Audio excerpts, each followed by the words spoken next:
আমাদের আজকের নিবেদন লেখক ত্রিদীপ কুমার চট্টোপাধ্যায় এর কলমে একা একা। গল্পটি শেষ অবধি শুনবে এবং জানাবে গল্পটি কেমন লাগলো। তাহলে কানে হেডফোন দাও, চোখ বন্ধ করো এবং শুনতে থাকো 10 বছর আগে হারিয়ে যাওয়া একটি প্রেমের গল্প, একা একা।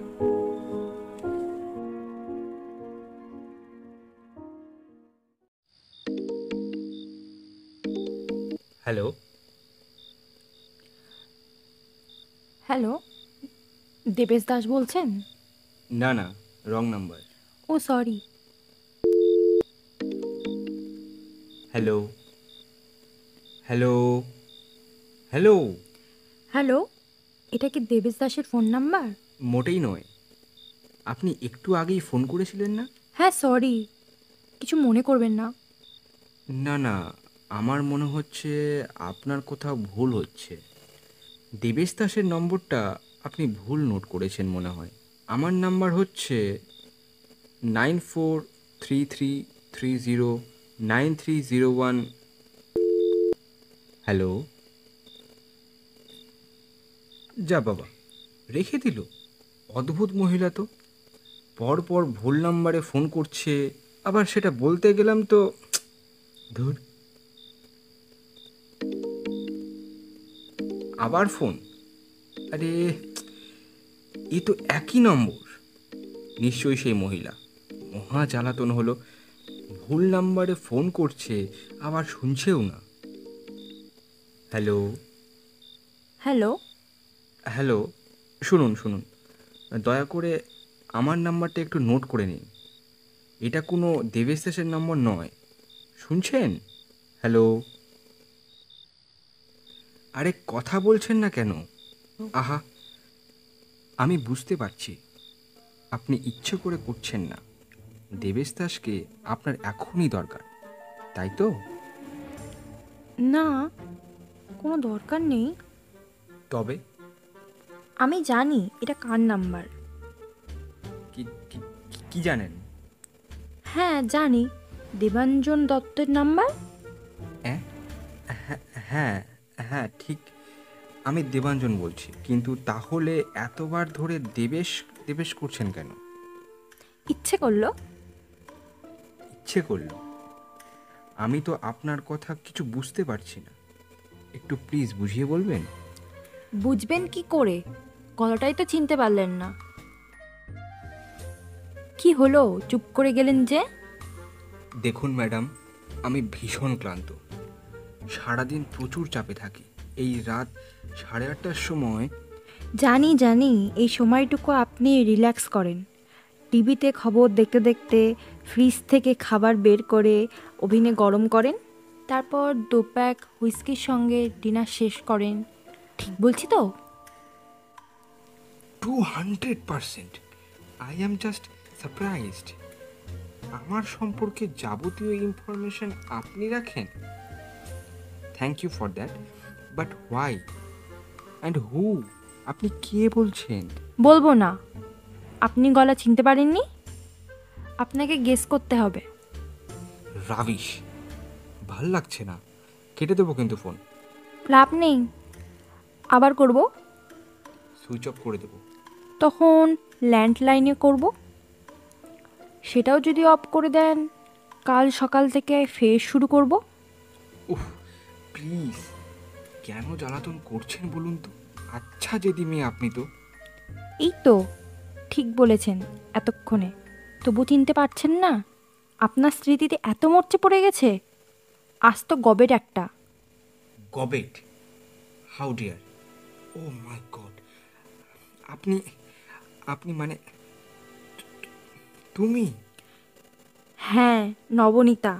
ছি, তুমি এই কয়েক বছরে এত ব্লান্ট হয়ে গেছো। যাকগে, বলো কেমন আছো?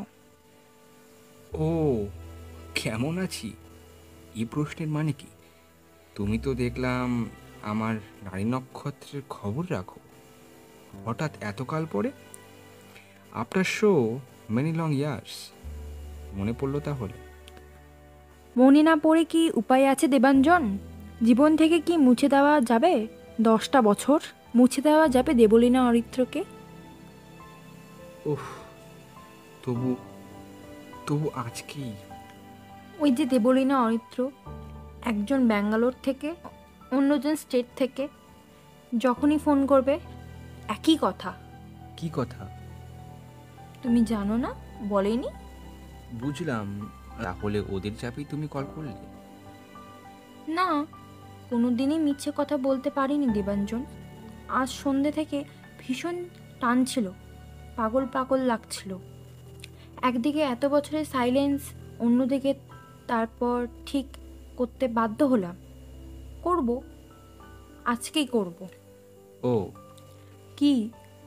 ভাবছি ভাবছি তুমি কেমন আছো।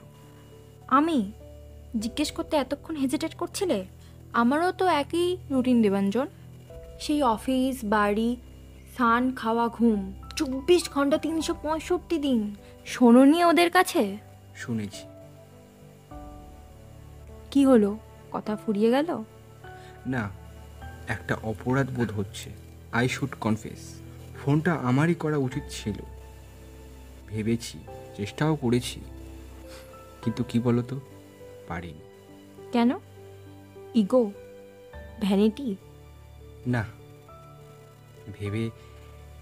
ভেবেছি কিভাবে তুমি রিয়্যাক্ট করবে। কুকড়ে গেছি। হ্যাঁ, ভেবেছো আমি যা জেদি মেয়ে, যদি উল্টো সিধে কিছু বলে দিই, তাই তো? ভাবাটা কি ভুল?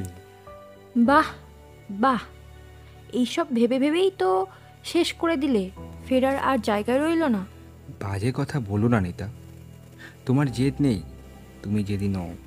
জেনে শুনেই তো বিয়ে করেছিলে। বিয়ের আগে 1 বছর আমরা ঘুরেছিলাম।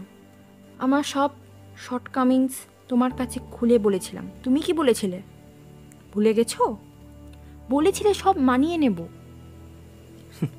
চমৎকার, কি সুন্দর করে সব দোষ আমার ঘাড়ে চাপিয়ে দিলে। তুমি কখনো বদলালে না নেতা। সত্যি করে বলো, আমি 10 বছর চেষ্টা করিনি? তুমি একতরফা ঝেড়ে গেছো। আমি চোখ মুখ বুজে সহ্য করেছি, but but you were so dominating, so conservative. ক্লাবের পার্টিতে যেতে দেবো না, বন্ধুদের সঙ্গে ড্রিঙ্ক করতে দেবো না। শেষ পর্যন্ত আমার ওই বলো বলো, থামলে কেন? শেষ পর্যন্ত তোমার ওই সেক্রেটারি মেয়েটাকে নিয়ে আমি অশান্তি শুরু করলাম, তাই তো? দেবাঞ্জন, আমার সব দোষ আমি মেনে নিয়েছি, কিন্তু একটা কথা আজ আমায় বলো তো, সত্যি সত্যি তুমি ওর সঙ্গে ইল্লিগাল রিলেশনশিপে জড়িয়ে পড়েছিলে কি পড়োনি? Just speak the truth. আমি কিছুই বলতে চাই না। কেন? আই সোয়ার, তুমি আজ যা বলবে আমি সেটাই বিশ্বাস করব। কি লাভ নিতা? বিশ্বাস করা না করায় আমাদের কার কি এসে যায়? তবু অন্তত বুকের ক্ষতগুলোই প্রলেপ পড়বে। প্রলেপ পড়বে না ব্যথা বাড়বে? তোমার মনে পড়েছে সেই রাত্রিটার কথা, যেদিন আমি বোম্বে ট্যুর থেকে ফিরে এলাম? ঢুকতেই তুমি আমার স্ট্রেট চার্জ করলে। কি ভয়ঙ্কর তোমার সেই মূর্তি! আমি বলতে চেয়েছিলাম ওই ট্যুরে এক রাতের কথা। বেশি ড্রিঙ্ক করে আমি নিজেকে হারিয়ে ফেলেছিলাম। ওই সেক্রেটারি মেয়েটাই আমাকে নিয়ে গিয়ে শুইয়ে দিয়েছিল। তারপর কি ঘটেছে আমার মনে নেই, কিছুই মনে নেই, সব ব্ল্যাক আউট। বুঝতে পারছো? তুমি বলতেই দিলে না এসব কথা। অসহায় ছেলে মেয়ে দুটোর সামনে অকথ্য গালাগালি। ওরা কাঁদছে, কাঁপছে, তুমি সব ভাঙচুর করছো। মনে পড়ছে নিতা? সরি দেবাঞ্জন, তুমি তো জানো রাগলে আমার মাথা ঠিক থাকে না কেন, কিন্তু তুমি পরে আমায় বোঝানোর চেষ্টা করলে না কেন? সে সুযোগ তুমি দিয়েছিলে আমায়। সেই রাত থেকেই আমাদের সব আলাদা করে দিলে তুমি। তারপর দিন থেকেই আমায় দেখিয়ে দেখিয়ে প্রতিশোধ নিতে ওই যে তোমার কলিগ ছেলেটাকে। যা, ও আমার চেয়ে বয়সে কত ছোট। তাতে কি হয়েছে?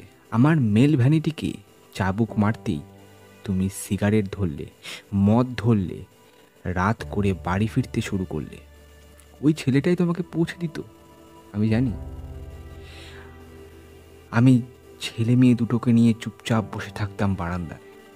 শেষ পর্যন্ত আমারও ধৈর্যের বাঁধ ভেঙে গেল, পারিনি। That wise my failure.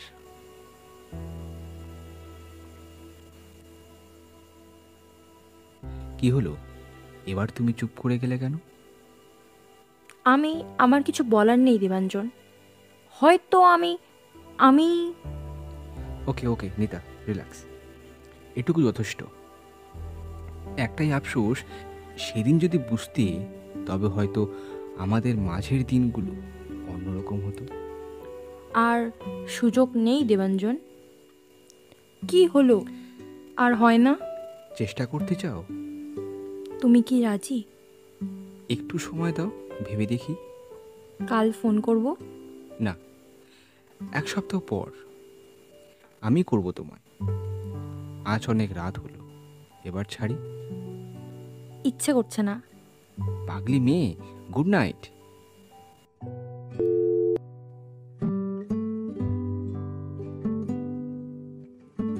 গল্প পাঠে রয়েছে দেবাঞ্জন এর কণ্ঠে আমি রাজু, নবনীতার কণ্ঠে রুমি।